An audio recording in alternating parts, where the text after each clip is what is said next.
So we figure before we go into how learning happens at the Fab Lab and what the Fab Academy is, we give people a bit of the background story of who Tomas Diez is and what's the origin story. Okay. So this segment is very quick. Try to answer as short as possible. Yeah. To give a bit of the feeling of why you're doing this and what are kind of the values and the stories behind all this stuff that we'll uncover in the next few minutes. It's a lot of work of many people. It's not only mine. Yeah. So we can mention the people involved. First, what are your origins? I am from Venezuela. Yeah. I was born and raised in Venezuela. I was born in Caracas, but raised in a smaller city. Lived in Caracas for some time. And then I've been living here for the last 11 years in Barcelona. Why urbanism and why Fab Labs? I think that part of my life is based on decisions that I made very quickly. I didn't plan them. So I suddenly found myself in university when I was supposed to study engineering, and then I found urbanism. And it was a quick decision to decide, okay, I go for this. It was like a gut feeling. So I went for it, and the first day I'm sitting they're explaining what is really urbanism. I said, this is my thing. And cool. And then with FabLabs happened more or less the same. I was supposed to do an internship here at the institute 11 years ago. I was editing a book about Taipei, and I found the FabLab concept in a random meeting, and then I say, okay, this is my thing. Then I combine both of them, and that's more or less Fab City. Nice. What are you most passionate about at the moment? I don't know. Many things. I'm fascinated. I mean, I keep being fascinated about Fab Labs and cities. I think that hasn't changed. I keep the same passion. I love surfing. I love escaping to tropical weathers. I love music. And one of the things that keeps me busy is trying to figure out how, or I have the gut feeling again that technologies like a distributed ledger technologies can help to orchestrate better a phenomena like the FabLab network. So that keeps me, with passion on trying to find ways of making it happen. Cool. What did you learn in 2018, this year, that had a wow effect on you? It's only like but 2 months of a year. Still, did you have any aha moment and you thought like, wow, that's interesting? Well, I just had yesterday a wow moment in Vienna. I was in a meeting of a very important organization, which I'm not going to mention the name, but my wow moment was like see other people value your work and engage their efforts to help you to build your vision. That's something that it didn't happen to me at that level. And it was like, wow, I was sitting in a meeting and then people were talking about Fab Labs and Fab Cities without me having to explain it. And I'm talking about like people with a kind of, relevant backgrounds and also relevant positions in a big organization. That was a wow moment. So you would call it a success? Not yet. Experience. I mean, yeah, it was that's moment like a really rewarding moment somehow. It's promising. Nothing has happened yet, so I will see. Continue the sentence. When I fail, I learn. Okay. I smile. Good. I think, and I wait and learn to be patient. Yeah. Learning is good. What is success to you? Success, I don't know. It's a feeling, I guess. Okay. It's a feeling that it can come from a very insignificant things. It can come from very important things that maybe are important for a lot of people, but for you it's like okay, and then you are succeeding. And then some other times you are very happy for something that is very relevant for people. So I think that's the feeling that gives you those moments can be called success. I see. Now one that is close to your heart, the future of cities. It's challenging. It's very challenging. I mean, this is it's not easy. And and the urban planning schools, they try to teach you the methods in which you can plan and and rethink the cities, and you think that I'm going to make this big strategic plan and implement it, and the city is going to be better. It's far more complicated. Also, it's not, it's something that is not happening from one day to another. It's probably the most complex system that we human beings have created. So I think they're challenging. Cities are really challenging. All right, we'll dive a bit more in it in connection to humans and skills and what is the future in this regard.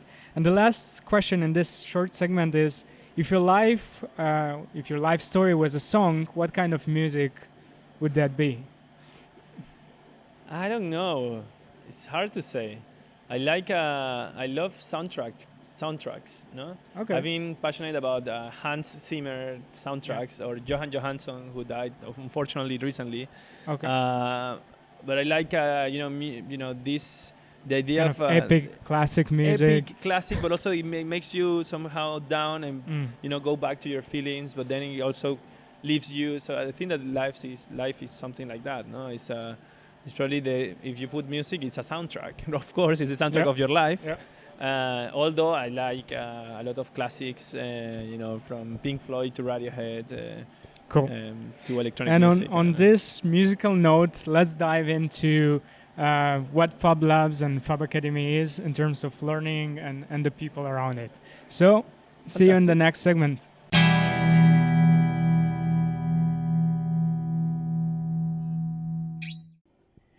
So, Thomas, we're at Fab Lab Barcelona, which is probably one of the most active and advanced spaces in terms of equipment, but also the type of projects that are here. And also you have Fab Academy, which I'm very curious about, and we're going to touch on that. But first, for folks that are watching and also listening, because it's a podcast and a show on YouTube, can you take us through a bit of the story of Fab Labs? What is this concept and how it all started? Well, Fab, you would be surprised on how not advanced we can be also. But it requires to be here for a few days in order to discover those things. But yeah, we are one of the oldest Fab Labs in the network, which started 10 years ago, Fab Lab Barcelona. And, the story not only of Fab Lab Barcelona, but of Fab Labs is full of kind of coincidences and kind of, I would say, basically events, meetings, people that by one reason or the other, managed to meet at the same time and plan something amazing as it is now, the Fab Lab network. So Fab Lab started out of a research, actually not a research project, but an outreach project of the National Science Foundation and the Center for Bits and Atoms in the United States. Yeah. And thanks to that collaboration promoted by Mel King and Neil Gershenfeld, the first Fab Lab appeared in the South End Technology Center in Boston. Okay. South End is part of the city of Boston where there were problems of segregation in the past and racial, I would say, segregation, but that led to social segregation as well. Mel King was a social leader, or it is. Mel King is 90 years old, 90-something, and he still organizes every Sunday in his house a brunch where he invites people. But he was the one that really, actually, he was the first African-American professor at MIT.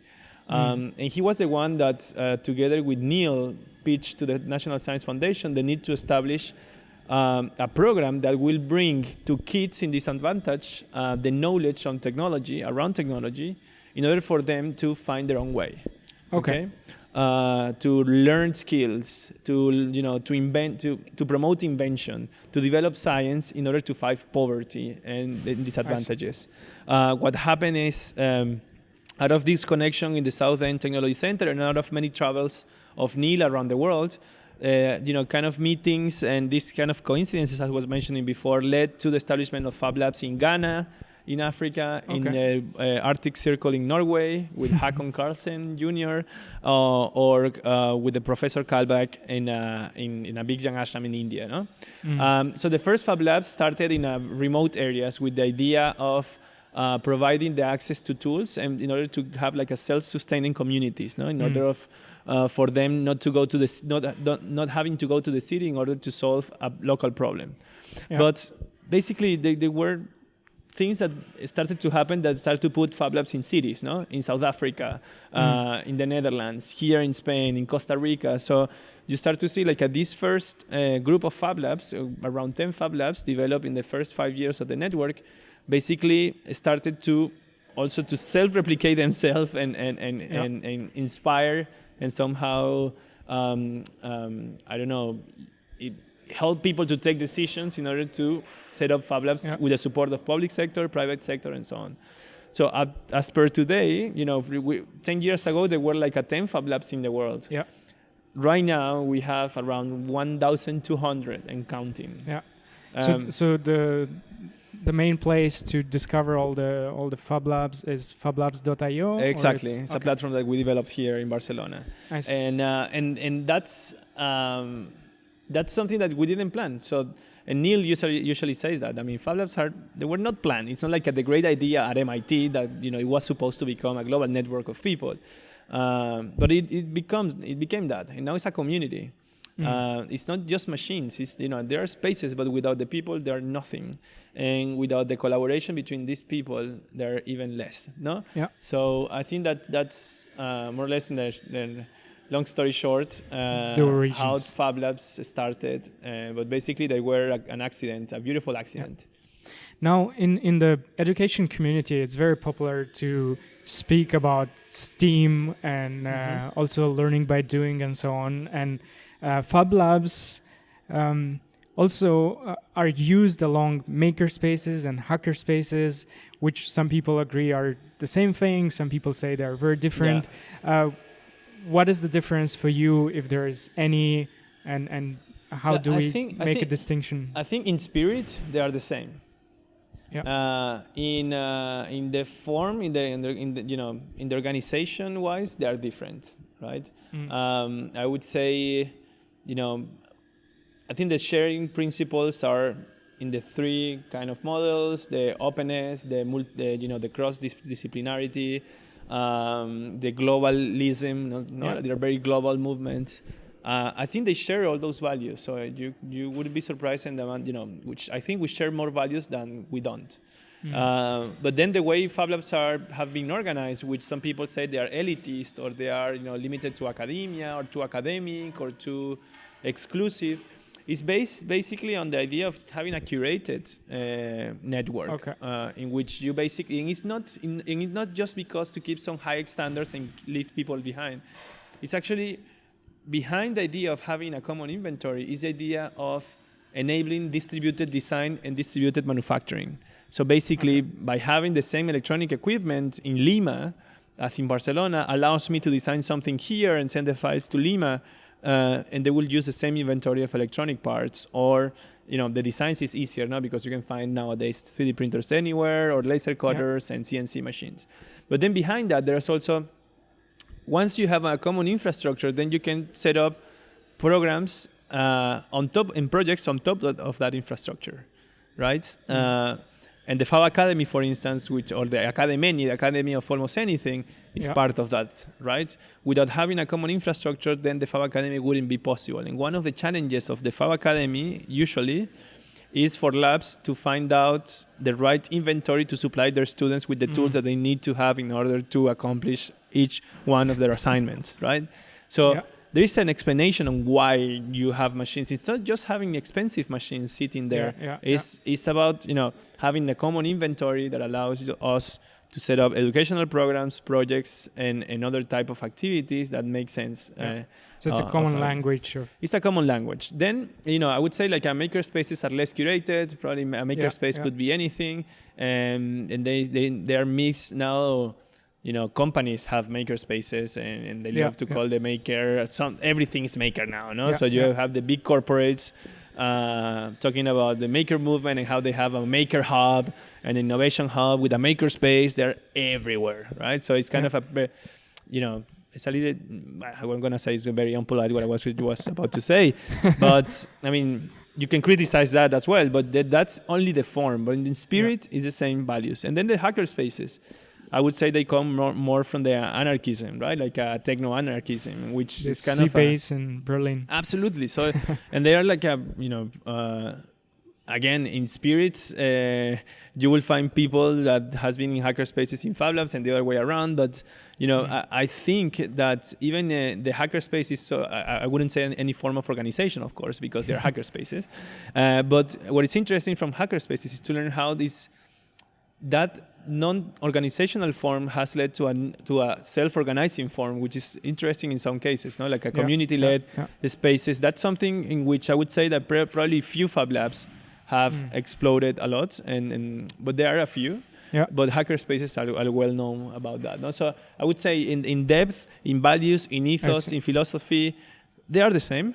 In how they are implemented, how they are deployed, how they work in the everyday cycle, they can be quite different, even though they can be quite similar as well. So you mentioned it's a curated community. Yeah. So I assume with 1,000+ spaces, there's a proper guide or a set of rules how to build one. So how does a person start a Fab Lab today? Well, I would say that it's, even if it sounds that easy, it's not. And I would say that different labs have different processes, right? Of course, there is an inventory that is online, so you basically can buy the machines, the inventory, the consumables, everything for less than $100K. You need a space, of course, where you want to set up your machines and your equipment. Then they need to be compliant with the security standards, et cetera, et cetera, et cetera. So you have to go through that boring part, which is all the bureaucracy behind setting up a space. It changes in every city. And then, of course, you need the human capital. No? Yeah. So who's going to be the leadership of that Fab Lab? A lot of Fab Labs have failed because they go for a shiny space with a very expensive machines, and they don't have the people that activate the Fab Lab and therefore start to create a community, right? So if we had to think about the absolute minimum in terms of capital and in terms of people, what is the minimum that you need to investment? Yeah. So again, financial and human it changes, no? I would say like again the machines probably their price, you can set up a mini lab with less than 50K. Okay. Basically, you can start with 2 people that they can take online lessons with the free lessons of the Fab Academy. Okay. So they don't need to attend to the Fab Academy, but they can access to the content and the videos online. Yeah. And then they know if you follow every week of a Fab Academy, you will realize that there is a connection with the inventory, right? Yeah. So you learn through the Fab Academy to use all those things that are in the inventory. So I would say that people can do that, and then you want to make sure, I would say, to pay your staff for at least 2 years, right? And I would say minimum 2 people, ideally minimum 3 or 4, that is gonna, you have to take care of many things. At the beginning, in this lab, I had in the Fab Lab Barcelona. Of course, it started with investment from IAAC. Okay. I was relying on an administrative infrastructure. We had the space, but then operationally. How many years was that? That was 11 years ago. Congratulations. Yeah, and then we started with 3 people, but after 1 year, Shane and Victor left. No? Okay. I learned a lot from them, but then I stayed by myself, and then I had to create a new team. No? So more people came in every year. Then we had interns. Then the Fab Lab, in some point, like 5 years ago, started to stop being dependent completely of the institute for its funding.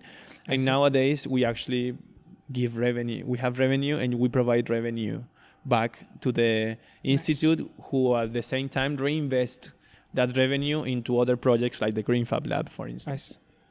Cool.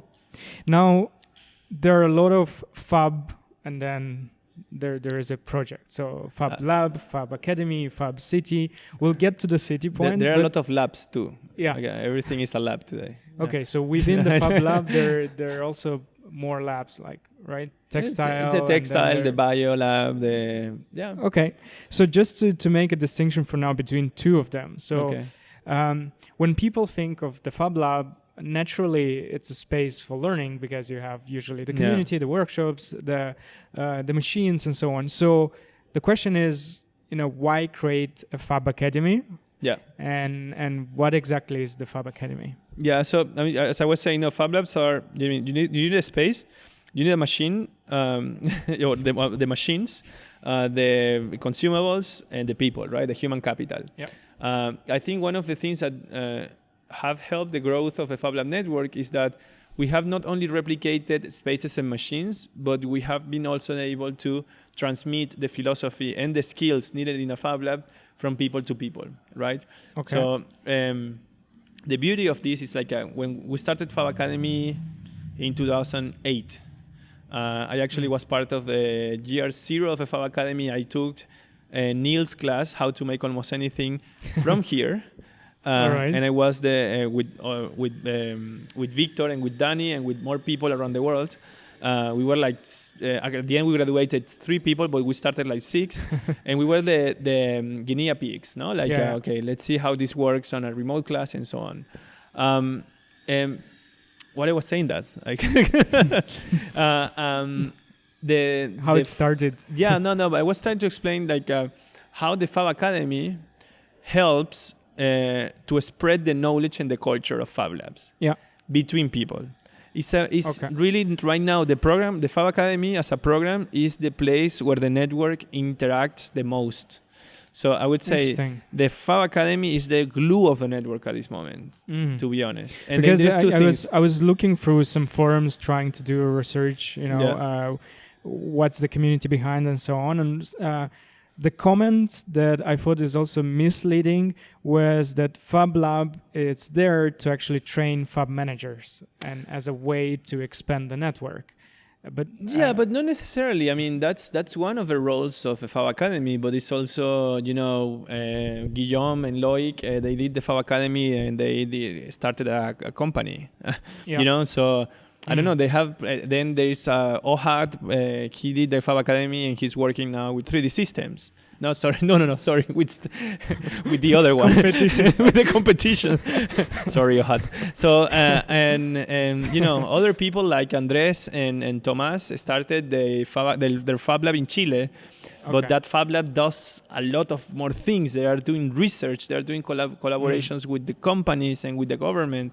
I mean, this is not just about training a Fab Lab manager that is going to sit in a lab waiting for people to come and print key rings, right? Keychains and rings of plastic. Yeah. I'm sorry. I think by far, I think we were over that already, and we are evolving towards other objectives and making Fab Labs to create other type of impacts directly or indirectly. Yeah. So 1,000+ spaces, the Fab Academy, all these projects that come from the Fab Labs and Fab Academy, leads me to the question, why now? Like, what's in place now that this is possible that was not possible 20 years ago or let's say later on? That's a super interesting question, because I think even the spread of Fab Labs wouldn't be possible without the maker movement. Yeah, that happened at the same time. So it kind of brought a lot of attention for. I mean, what Make Media did, I think, has been very helpful for everyone in general, right? Which they outreach to the masses somehow. You can criticize it because you cannot. Maybe the content has lost quality. Yeah, you can criticize it, but has been helpful to spread the word. Yeah. But then at the same time that Make Media was growing and the first issues of Make Magazine, then you started to have Arduino. Yeah. And then a couple years after, then you have RepRap. Yeah. Which also started to spread 3D printing around the world, which is a very easy way to understand digital fabrication now, like kind of a extruder of cream controlled by a computer, no? So all those things happen in a 5-year times in the beginning of this century, right? And social media, even social media happen at the same time. So without that, forget about it. This wouldn't be possible. It's not good. I mean, it's too good enough by itself as many other things that are really good, but they haven't taken off. No, and I don't know, growing your own food in your house, whatever. But maybe there's not one reason, but is there like the glue that connects all this together? If you had to name something, is it the internet or is it? Of course, the internet. I mean, it's obvious. I mean, the internet is. This is part of the internet era. Like, this is the response to kind of the global collaboration model for an internet era. No, in this collaboration, I'm talking about learning, developing projects, creating impact, and so on. No, which is not. I think the difference from what is beautiful about the Fab Labs is that they create a mixed space between digital and physical. So you are, it's not like you on your screen, right? Or you on your screen learning, but you learn because you have to be in a place. You have to meet other people. You have to, kick them if they are taking your laser cutter time, and you have to steal the cardboard from other guy and pay him back with something because you want to laser cut that day. So it's far more complex than just having. To know a machine or it's not content, it's experience in a physical space, and it's people, it's human beings, it's not just avatars of people. I think that's also beautiful. It's kind of it makes internet more relevant. Part of our podcast and the project that we do is try to figure out new learning communities and people that approach skills and development of humans outside the schooling system. So you kind of answered already, but is there a guiding set of principles of how learning happens within Fab Labs? When I'm asked to explain what is the Fab Academy about, I think the most important, I think that the way is better explained is by telling that you learn how to learn in the Fab Academy. So even if it's about principles, applications, and implications of digital fabrication, the process of learning that is not based about what Neil shares with students every Wednesday from Boston, but what they learn in the lab, is about learning. It's like you have like a very, very, the curve is really steep, and then you have to, catch up constantly. And there is this feeling about the Fab Academy that's where I have to say after probably 8 years, that has been almost 10 years, I think. It's been around. It's the feeling that when students finish their Fab Academy, then they say, "Oh, I'm ready to be part of a Fab Academy," and then become an instructor. Or? No. They're ready to actually go through the Fab Academy. It means like there's so much content and so much learning, and you are doing, and you are sitting down, and you're getting the the lectures from Neil, and you're sitting with other partners and you're learning how he does the programming of his board. I mean, it happens all at the same time. It's so intense that you don't realize what you learn. So that's one feeling that happens like the week after you finish the Fab Academy. Then like 6 months after you finish the Fab Academy, then you realize how much you know. So you know stuff that you didn't know you know. And that's incredible. It's like you figure out that you know too much, that you need to leave some time for your brain to organize the structure for when you have to access to that information, you know what you're looking for. Because a lot of the times you have it and you don't know that you have it. And I have to say that that's a feeling that I've experienced myself, but also I have seen with many of the students that have graduated during these last years, of course. So one question that came to mind as we went through the Fab Academy and talked to some of the students was, with projects like this that are so different from the classical classroom and also the way that companies look at skills and so on, how do you build the interface between what students or members learn here versus the society or the world? Like, how can they express what they learn here to the outside world? That's a very good to question. Be understood. That's a very good question, and it's something that you can criticize the Fab Academy for. No. I'm being like doing like some autocritic, you say like that, is the lack of design, because you can have knowledge of the technical knowledge, and I have to say that we're very good providing the technical training for people. Of course, a lot of the people come with the values on which they want to learn something because they want to apply it in the world, I have to say, right? But then I think that we are lacking on the design part, because design ends up being that interface between what you know and the world, and actually it's the tool that you use to transform the world with what you know, right? So I think that we're finding out we're now testing out new programs that involve design. Last year, we organized a pilot with Olafur Eliasson, which is an artist and designer. I think he's Icelandic. We can link the names. In Olafur the show notes. Was teaching why to design almost anything. No, if you can design almost anything, why? Why do you want to? If you can make almost anything, why do you want to make it? That's the thing. Sorry, that's the way to say it.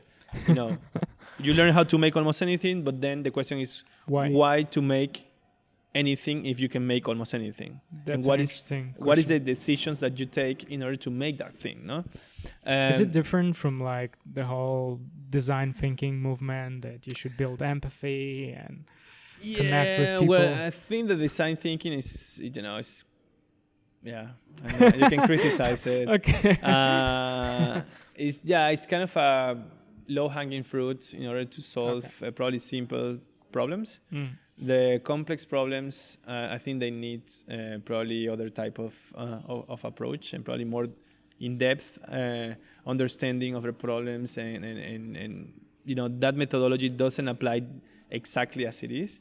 Anyways, what I was saying is like that test that we did with Olafur left somehow like a good experience on saying, we need to have these questions in the network. No, we are now prototyping a kind of an accelerator. For the Fab Lab network. The idea is to have a distributed accelerator around the world. This year we are doing it with 5 projects graduated from the Fab Academy. Is it like the startup accelerator or more linked to the skills? No, it's more linked to the skills and the learn first of all to understand why you want to do what you want to do. I see. First of all, to frame really well what you are doing and why you want to do it, and also learn how to communicate it to the world. Is there any article about this? Anything that is public? Not at all. There is a description in the Academy website that you can show, but basically now we are piloting.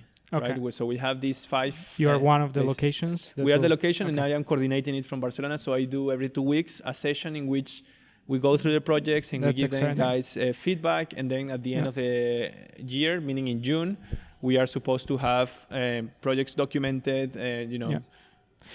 something that is worth showing. Because we looked a bit through the website of Fab Academy, and there is a button called accreditation, and it starts with we don't give any accreditation, but instead every single student that goes through the program has a portfolio. And we also know now that there is an effort with Mozilla Open Badges and an effort to try to document and show skills that are mastered in informal settings. So is it something linked to the accelerator that you're doing, or it's different? No, I was going to mention another form of accreditation. No, so it's funny because before that I say that I have to say we have set ourselves in a position in which the self-accreditation of a Fab Lab network is super valuable. Not only for people, but it's valuable for a company or for another organization. When they say, no, this person did the Fab Academy, and they come with with far more advantage than probably other applicants in a position, an innovation manager at X company kind of thing, no? So it's really interesting. So because our accreditation has gained value, one hand. Okay. In the other hand, many labs are working on creating or linking the Fab Academy with their own programs, right? In our case, we just launched the Master in Design for Emerging Futures, and the Master has the Fab Academy as one of the central pieces. But the central piece of a master is it's a project that you develop during the year, right? And the beauty of it is that we give that layer of design to the Fab Academy, and we apply it in the real world. So with that, what we do is that we accredit the Fab Academy within a master so the students get some credits. That's happening in Finland as well. That's in the Fab Lab Oulu. That's happening also in Camp Linford Fab Lab. It's happening in other Fab Labs in the world that are connected to universities, and then it's a form of giving the accreditation of a Fab Academy. Okay. Then finally, it's true what you say. When we launched the Fab Academy, we believed that people would subscribe or would apply to make the whole diploma, or they could do like a weekly certificate. We haven't succeeded yet on finding the way in which you can have like an unstructured way of completing the Fab Academy using those certificates, but definitely approaches like open badges or blockchain certification of skills is kind of interesting for us, of course. We also looked at the curriculum part of Fab Academy. So it's a program that is for 6 months. It happens once a year, and it's synchronized from all the countries that want to get involved. Exactly. But I also saw and I have a question of how the curriculum is formed. So there is a one that is kind of the standard, and it's around, let's say, digital technologies and emerging technologies and software and design and so on. But then there is also, you have one which is how to grow almost anything. Yes. And then the Textile Academy. The Textile Academy. Can you share the thinking behind it and how you develop the curriculum? Yeah, well, the Fab Academy is it's an evolution of the How to Make Almost Anything class at MIT. Okay. And actually, you would be surprised, but the first edition of the Fab Academy was actually 9 months long. Okay. And then we adjusted and we make it 6 months. The How to Make class is 3 months actually. So we are in a 6 months. It follows more or less the same structure of a How to Make with probably a couple extra weeks that of course we have in reference to How to Make Almost Anything. But then the model, the distributed educational model of a Fab Academy was something that we believe that had a lot of potential in order to be applied to other fields of knowledge. That is not only digital fabrication, but it could be applied to music. It could be applied to learning to run businesses. It could be applied to biology, and could be applied to fashion industry and to design, right? Yeah. So what we did with Olafur, which is actually an adaptation of a format of a Fab Academy, but applied into design and arts, I would say. It was the class of Olafur. The Bio Academy or the How to Grow Almost Anything is a really interesting experiment, because it actually, we have to say that Fab Academy is still too much. I mean, the main professor is Neil, even though he's trying to diversify that. Whether the How to Grow Almost Anything class started from the beginning with a group of professors. Right? So you have a distributed classrooms, distributed professors in a distributed program, right? So, and of course, we had like the director of that, or the person that put all together, was George Church, who is one of the fathers of the recent, or some of the most disruptive technologies in synthetic biology. Is being called kind of the Darwin of our times. So it's a very relevant person in the field of knowledge of biology, leading a class with a global body of knowledge of recognized leaders in the world, offering this to people wherever they are.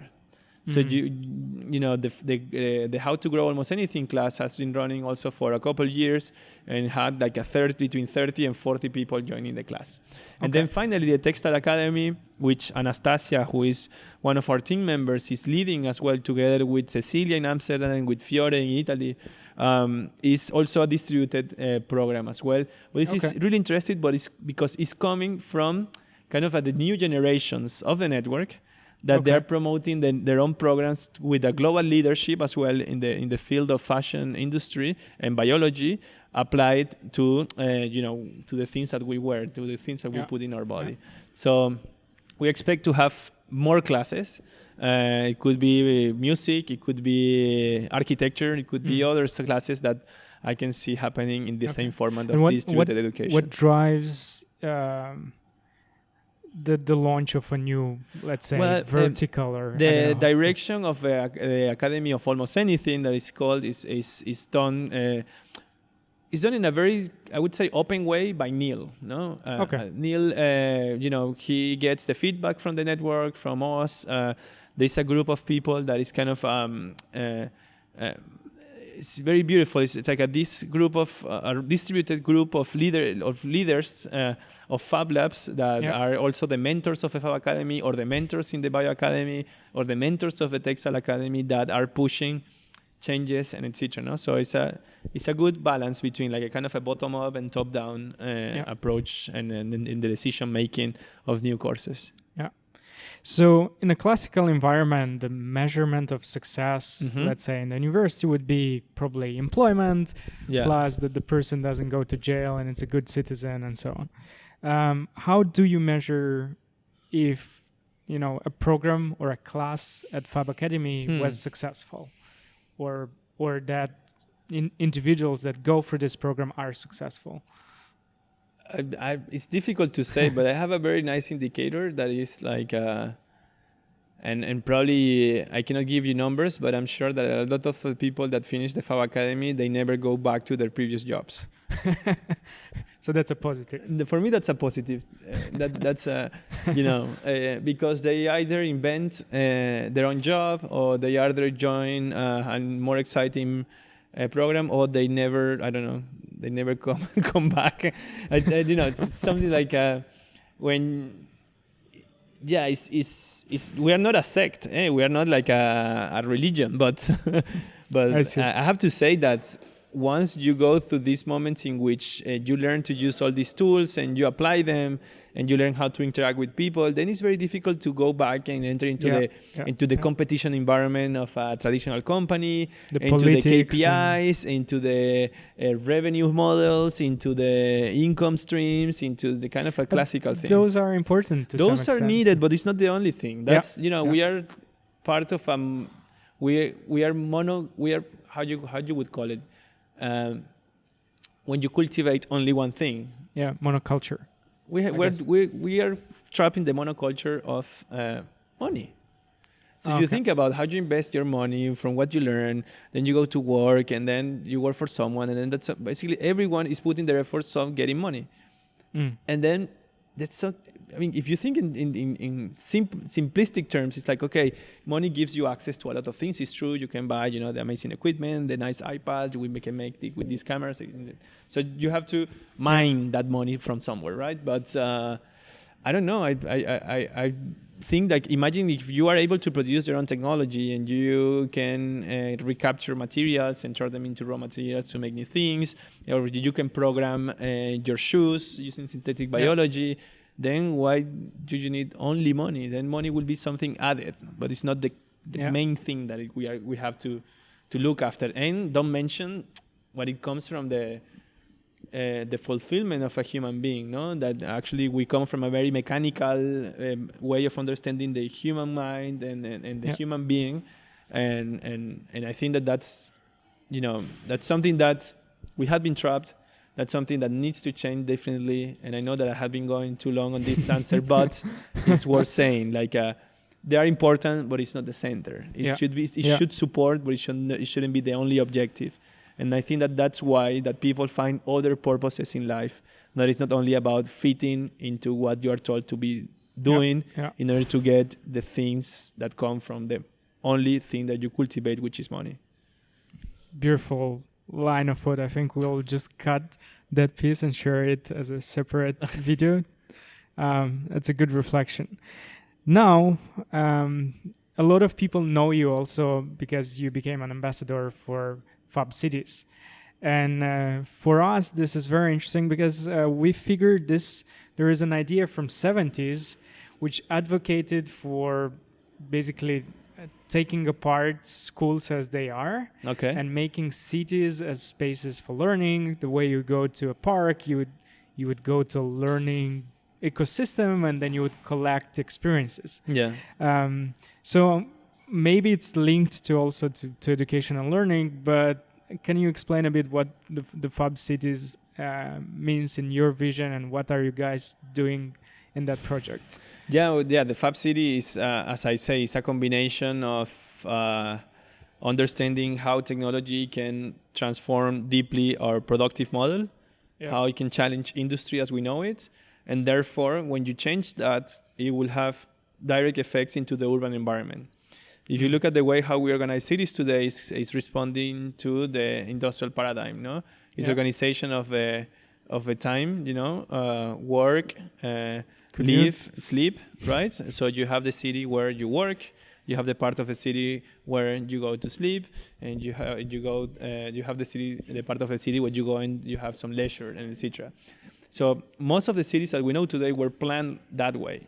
Actually, the big planners of the 20th century actually followed those principles. But you are experiencing that. I am experiencing that. You see more and more young people. They are not attached to a single office. Where you live is also part of your work as well. You have a more flexible way of living. No, probably it's not the case with the developing countries and in the or the countries that are jumping into industrialization or digitalization directly recently.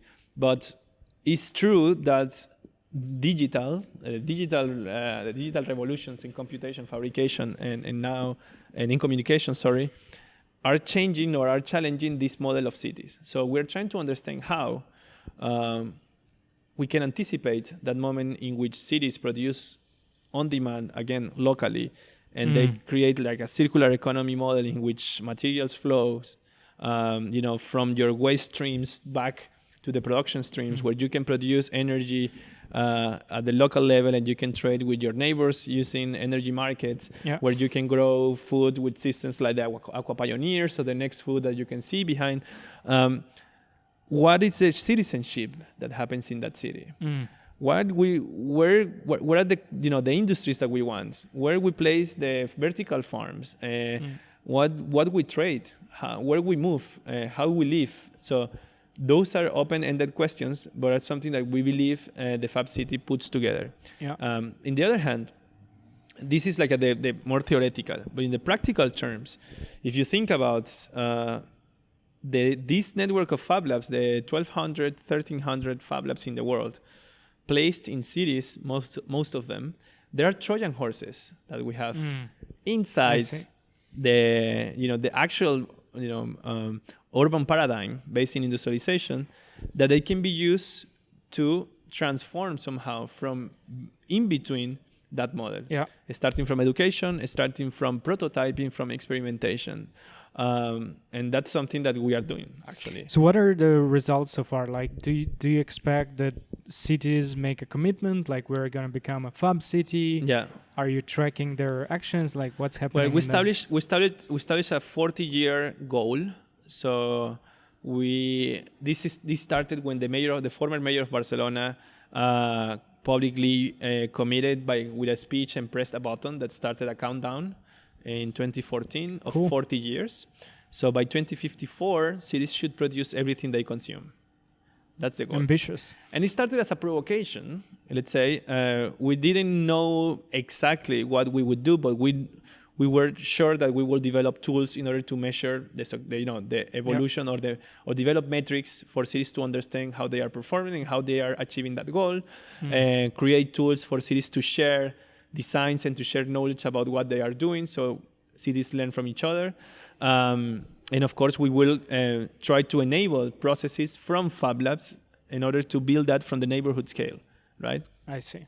So in terms of success, one of the, I would say, relative success that we had in the Fab City is like from that provocation made by the single mayor of Barcelona, or only by the mayor of Barcelona, then we have now 70 more cities, countries, and regions that are part of that. That's a public commitment of politicians in order to work on this, which is not enough if you don't have a Fab Lab community or a network of or a local consortium that is working on that objective. So we have a group of cities. We have a community of people that is working to build this objective. And I'm talking about people in the Danish Design Center in Copenhagen, the Fab Lab Santiago, the Shenzhen Open Innovation Lab, C Studio in Shenzhen, people in Australia, people in Mexico. So it's a network itself that is emerging from the Fab Lab network and from the initiative that we started here at YAC, right? So that's, for me, a success. And now we have been able to establish partnerships with the European Union in 2016 for the Fab City Campus, organized by Parkhaus de Zweiger. They were leading the cultural program, and then they decided, together with us, to establish the Fab City Campus and develop a program in which people would experience what urban farming looks like. That's a specific location? It happened, but it was for 4 months. It was taken apart, and it was a demonstrator of a Fab City, but also was the first year of a Fab City Summit. I see. And now, in Barcelona, we took this idea of having a kind of a demonstrator of an idea of a limited space in which you can experience the Fab City to take it more permanently.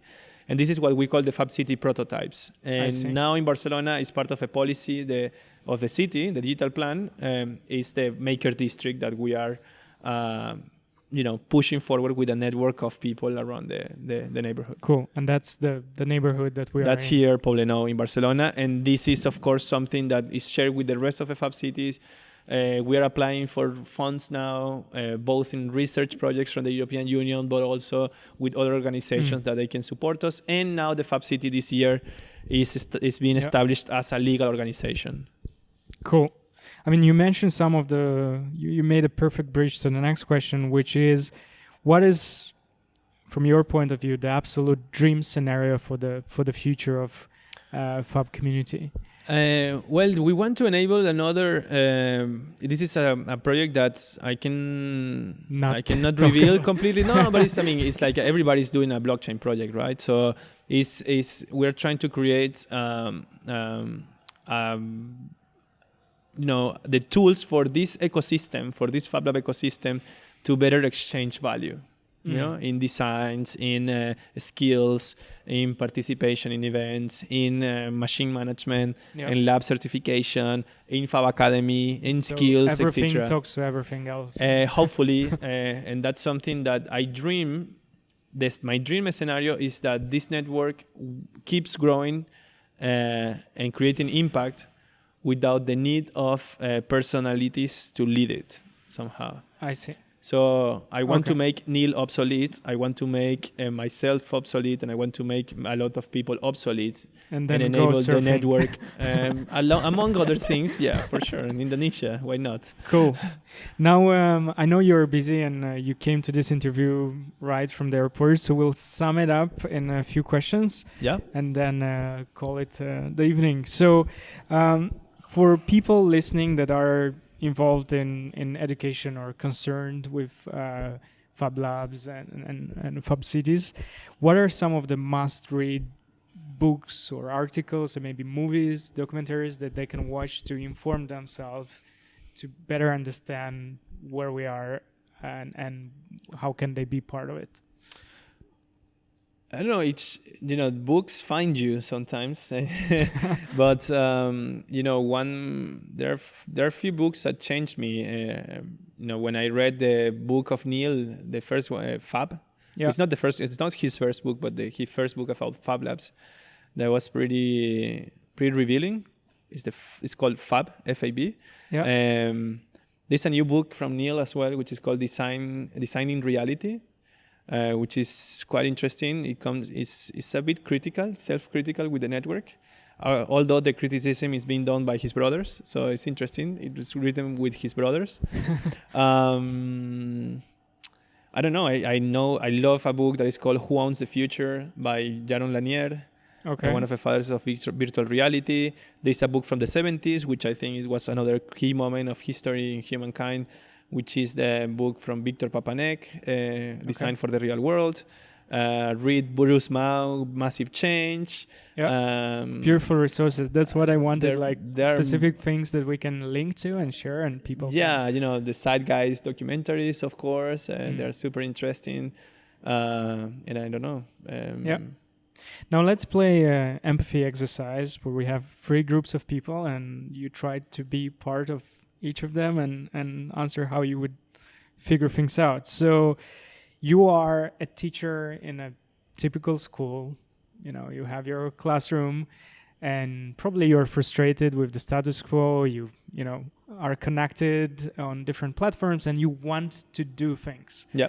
How do you innovate within given constraints that you have to engage with students and do something more than what's required?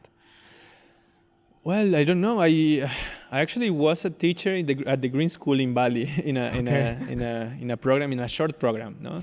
And I found it was challenging because I was teaching teenagers, but I wasn't teaching really. I was trying to learn with them. And I think one of the things that helped is how the program was set, it was a project-based program.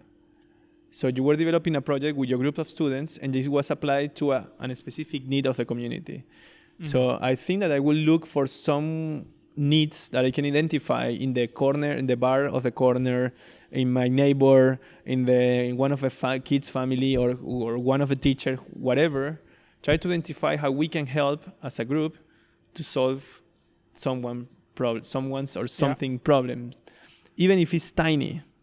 I think that one of the things that we need to learn more and more is enabling the process of learning while you are creating impact. And that's something more rewarding than any grades. It's more rewarding than anything else. So what I would do probably is try to look for problems to solve and try to work with my students in order to do it. Cool. Now you are a student, maybe a teenager. You're bored. You don't really like, the school or the subjects. Yes. But you're curious. You have potential, and you understand it. How do you keep learning and developing in that context? I mean, yes, I was bored. I was that kid actually. I was really bored in high school, and I regret a little bit of being less disciplined, but also I regret also not being that good in math, let's say, no? But I found ways to self-teach me stuff. Yeah. And that was the beginning of the widespread of the internet. I'm not that old, so it was kind of popular already, so you could find stuff online. There was a web browser. I'm not that old. And then, for instance, I started to compose music using a program called Reason, and there were tutorials online. I was trying to crack the software, so you learn how to crack something, and then the computer wasn't working. Then you learn how to fix the computer. So put yourself in a project and to do something that gives you some kind of passion, leads you to learn stuff. Even if you don't realize. It happens similar to the Fab Academy. Then, I realized years after that I know a lot about using this kind of music composing software. Yeah. So I was playing because I was bored. I had a lot of free time, not only in the high school, but also in the university. I was bored, because I could manage to do the stuff that was required very quick. And then, I play sports, but developing skills through something that is giving you some kind of reward, like in my case was music. It's something that it's really cool. It's really cool. Like I have mini projects, side projects. And of course, it's difficult for me to say what I would do. I'm saying what I did. I'm reflecting because that was how it happened. Yeah. Makes sense. Finding projects and something you're passionate about and playing with them. And I know it sounds easy, and of course, but for instance, in Venezuela, there was no easy to find some parts of a computer, so I had to enter into a kind of an eBay, a Venezuelan version of an eBay. I had to arrange with someone to go and buy a piece of memory for my computer because my software wasn't running. With the cool. What year was that? That was late 90s. Late 90s, early 2000s. Yeah. Fun. Now I know that you just came from Vienna. Probably you met some high-profile people that have influence and try to make the world better. And you also work with authorities here. So the question is, imagine you become the minister of, because it's the interest of our podcast, so we imagine you become the minister of education. Yeah. What are the first 3 actions or laws that you Perfect. promote? The first thing is that I will change the name and I will be the Minister of Learning. Right? Cool. So, I like it. this idea of educating people is very like, we're going to tell you what is right, what is wrong. So I became the Minister of Learning, which means I'm learning also to be the minister, right? That's nice. So you basically allow yourself to be vulnerable and open, saying, hey, we figure things out. That's the first thing. That's the first thing you have to learn, actually, in the learning process, no? When you're frustrated because something doesn't work and so on, no? So that's for sure the first thing. Then I would say that I will change the whole programs at all levels, and I will focus them, all of them, with a specific requirement to be connected to this problem solving of local needs of wherever that those schools are located. Yeah. And they don't have to deliver, they're not going to be evaluated in terms of grades at the end of the year, but they're going to be evaluated on what they changed, on how many people they affected. That's for sure. That's the second thing I will do. So for eliminate the grading system and put directly the learning by doing while changing someone else's life or impacting the world. That's powerful. And then the third thing I would do is actually I will try to provide the teachers and the trainers with a lot of learning programs for them to update somehow, so they are not scared about the new technologies and they are not scared of losing the power they have in the classroom, because this is the first reaction that teachers have.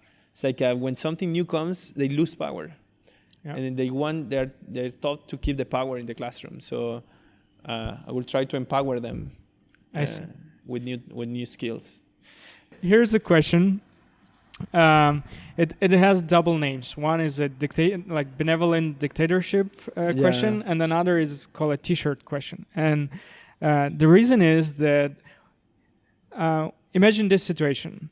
For 1 minute, you have the absolute power to get all the advertising space in the world, like bus stops and web banners and everything, and you can display a message to the world. Like for 1 minute, everyone sees the same thing, and it's your message to the world. What does it say?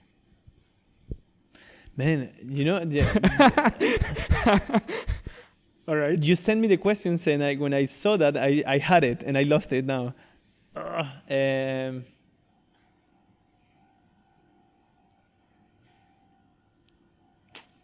You can improvise. And actually, I'll give you some more time and to explain a bit. It's called also the T-shirt message. That we actually print what you will say on a T-shirt, and we have a web store for people who want to support the podcast. Just to remove the pressure, let's say. So whatever you say ends up on a T-shirt. It's like a kind of lame things to say, the typical thing, but I would say I learn to unlearn and learn again. It's beautiful. Fits on a T-shirt. And the reason why I asked for this is this is our first episode on the world tour, and this is a T-shirt designed by artists in Paris, based on the episode number 5. Which is just a Jenga game, and with the message that everything is possible. I hope it's your size. It's kind of American size. Cool. I think it is. Everything is possible. And cool. Now the last. So thank you for your time. This is a small sign of gratitude for this space and for. Thank you for spreading the word of. People that is doing stuff. I mean, it's super important. I mean, it's really bothering us that there is so many spaces and communities where you can learn and develop, and still as a society we look at where did you graduate from and so on. So for us it's really something important and we're passionate about. Now the last question, it's not a question, it's kind of an open microphone. So if you can look in the camera, or for people who are listening to the podcast, that's a message from Tomas Diez directly to you, related to what he cares about. Oh wow, this is yeah. I mean, you killed me with the last ones. It's a big responsibility, but I think that you have put some hidden messages and during the whole interview about how I see the world, and the only way you see the world is through your experiences, no? So try to be aware that you somehow have some power on designing those experiences for yourself, because at the end of the day, those shape you, but you can shape them as well. So don't forget that. Don't forget that you can design your reality, even when it looks very shitty. You have the ultimate power on changing the way you process it and you reflect on it. And then the moment you understand it, you have the power to change it as well. So try to not be victim of yourself and anyone else. That's it. Thank you for that. Finally, where can people find more about you, your work, maybe get in touch after this episode and ask a question and so on? Yeah, I'm quite accessible online. I mean, Twitter, social media, also the websites of the Fab Lab and Fab City. I think that, all the social networks that are part of our projects, the projects I mentioned, have links to emails that actually I see directly as well. So we'll add also all the links in the show notes so people can get in touch with you. So thank you so much. Thank you so much to you guys. It's been fun and quite insightful at some point. So thank you for this. I hope it helps. Yeah. Okay. Okay. Thanks. Bye. Bye-bye.